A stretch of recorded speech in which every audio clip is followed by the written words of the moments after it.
Welcome back new blog. तर day आज आपला आहे 7 म्हणजे चॅलेंज करायचं चालू.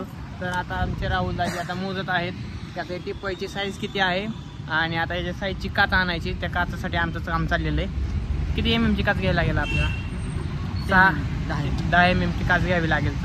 तर आता आपण चाललेलो आहे राहुल दाजी आणि मी काचचं नियोजन करायला. काच बघावी लागेल, 12 MM काच टाकावी लागेल, त्यावेळेस ती फुटणार नाही बसलं तरी. नियोजन लय खट होणार आहे. बघूयात, चला जाऊयात काच आणायला.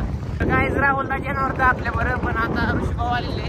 तर आम्ही आता चाललेलो आहे काच घ्यायला. काल ही केली काच नियोजन लावलेलं आहे, पण काल आमचं काय जाणं झालंच नाही. आज चाललेलो आहे, त्याला जाऊयात गाईच. रस्त्याने चाललोय आम्ही. रस्ता आताशी काम चाललंय रस्त्याचं, अजून नाही झालं, चाललंय अजून. गाईचं काचेचं शोरूम कारखान्यातच चाललंय काच घ्यायला. आपण बघा काच कुठली घ्यायची.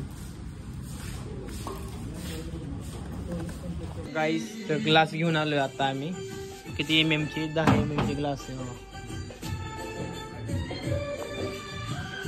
बघूयात आता. सचिन मामा बाहेर गेलेत, त्यामुळे आता काय करायचं बघत. तात्पुरती तिथं ठेवली आपल्या ऋषीभाऊच्या दुकानात.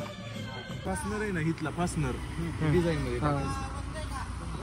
मध्ये मस्त मध्ये काच आणलेली. मला आता वाटतंय काहीच नको करा डिझाईन ना. बघू होय.